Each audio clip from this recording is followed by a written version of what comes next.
Question. If you're not listening to God, who are you listening to?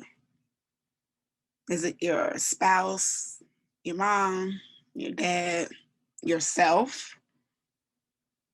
Think about it, because we are definitely being influenced all the time.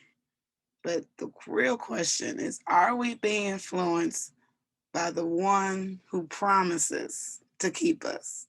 Are we being influenced by God?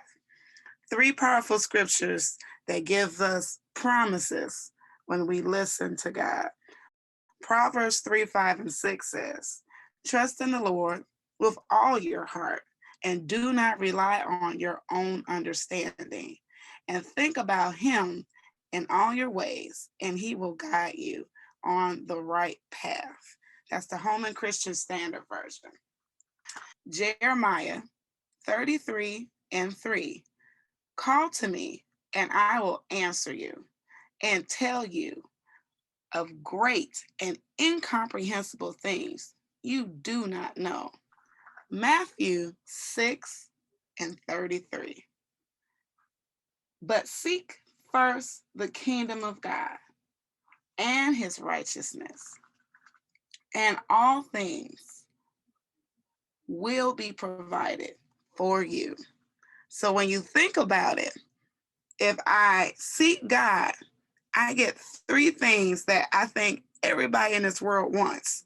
I get direction to the right path. I get the stuff that I wanted added to me.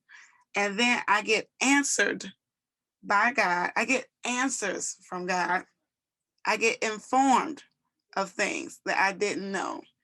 And so let us always think about, be aware of who is really influencing me.